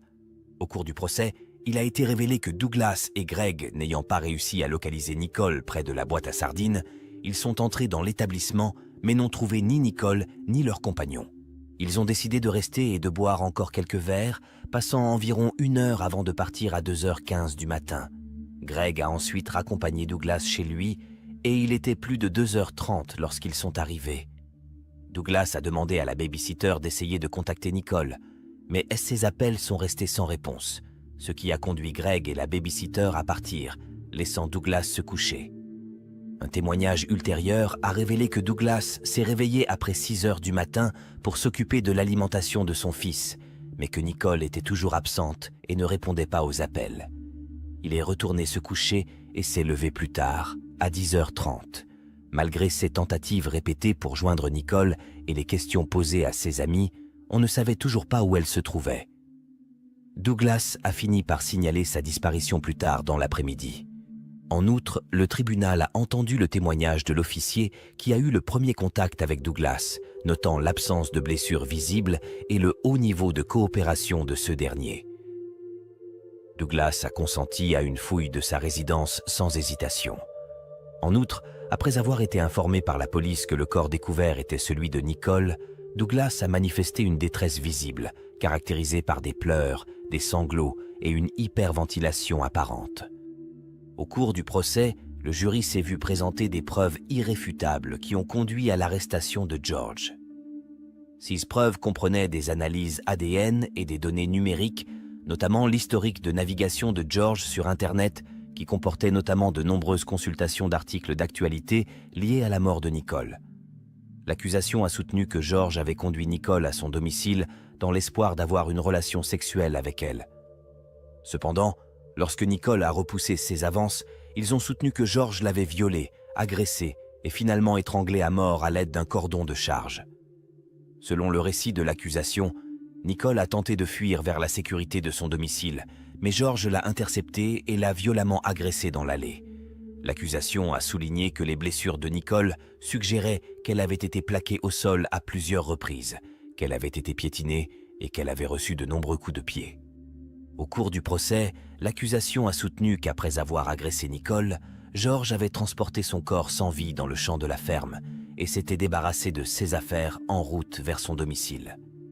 L'accusation a présenté des photographies montrant George apparemment insouciant quelques heures seulement après le meurtre, souriant et riant alors qu'il pêchait avec un ami. Le témoignage du médecin légiste a fourni des détails cruciaux à la cour, confirmant que Nicole avait été étranglée et battue à mort, subissant un nombre stupéfiant de 241 blessures. En revanche, la défense a affirmé que Douglas était le véritable auteur du crime, affirmant qu'il était entré dans une violente colère après avoir vu Nicole se livrer à une activité sexuelle consensuelle avec George à l'extérieur de leur résidence. La défense a également présenté le témoignage de la babysitter, Dallas Kennedy, qui a affirmé que Douglas avait suggéré que Nicole avait simplement souffert d'un traumatisme crânien et avait exprimé son incertitude quant à l'endroit où elle se trouvait. George s'est présenté à la barre et a clamé son innocence, reconnaissant sa présence auprès de Nicole la nuit de sa mort, mais niant toute implication dans son meurtre. George a donné sa version des faits, déclarant que Nicole et lui s'étaient rencontrés au bar Richard Craniums, où ils ont flirté tout au long de la soirée. Après la fermeture du bar, vers 2h30 du matin, George a proposé à Nicole de la raccompagner chez elle, ce qu'elle a accepté. Pendant le trajet jusqu'à son domicile, ils ont poursuivi leur conversation, qui a fini par déboucher sur une intimité physique. Selon le récit de George, ils ont eu des rapports sexuels à l'arrière de sa voiture, Nicole étant allongée sur le siège arrière et lui debout, la portière du passager arrière ouverte. Il a affirmé avoir été attaqué de manière inattendue et avoir perdu connaissance, avant de se réveiller sur le sol, Douglas se tenant au-dessus de lui et brandissant une arme. George a affirmé que Nicole était déjà décédée à ce moment-là, laissant entendre que Douglas avait dû la tuer. Il a affirmé que Douglas l'avait menacé d'une arme, le contraignant à charger le corps de Nicole dans sa voiture et à se rendre sur le terrain pour s'en débarrasser. Cependant, George a affirmé qu'il avait saisi l'occasion de maîtriser Douglas, de l'assommer et de s'échapper. Il a ensuite jeté les affaires de Nicole par la fenêtre de sa voiture en rentrant chez lui. Après les plaidoiries de la défense et de l'accusation, le jury se retire pour délibérer sur son verdict. Étonnamment, en l'espace de 45 minutes, ils posent une question qui préoccupe grandement l'accusation. Leur demande d'examiner le cordon utilisé lors de l'étranglement de Nicole, ainsi que des cordons provenant du garage de Douglas, laissait entrevoir la possibilité de l'innocence de George et de la culpabilité de Douglas, ce qui a déstabilisé l'accusation. Toutefois, ces spéculations se sont avérées fausses lorsque le jury a rendu un verdict de culpabilité pour George, accusé d'homicide volontaire au premier degré, à l'issue de 3 heures de délibération. Dans une juridiction où la peine de mort n'est pas applicable, la peine la plus sévère possible est l'emprisonnement à vie sans possibilité de libération conditionnelle, peine à laquelle George a été condamné. Lors de la condamnation de George, le juge Zakowski a fait remarquer que la mort de Nicole van der Heyden était le meurtre le plus brutal jamais commis par une seule personne dans l'histoire du comté de Brown. George a fait appel de sa condamnation, affirmant que ses droits au 4e amendement avaient été violés lorsque le juge de première instance a autorisé l'utilisation des données obtenues à partir de son téléphone portable au cours du procès. Il a soutenu que l'extraction initiale des données dépassait le consentement qu'il avait accordé, que la conservation des données était illégale et que l'accès aux données violait ses attentes raisonnables en matière de respect de la vie privée. George a maintenu qu'il avait consenti à l'extraction de ces messages textes uniquement pour une autre affaire et qu'il n'avait pas anticipé leur utilisation dans l'affaire de Nicole. En outre, George a fait valoir que les preuves concernant les données extraites du Fitbit de Douglas auraient dû être présentées avec le témoignage d'un expert pour faciliter la compréhension du jury et que l'absence de ce dernier rendait les preuves insuffisamment authentifiées. Malgré ces arguments, la Cour suprême a rejeté l'appel de George et confirmé sa condamnation.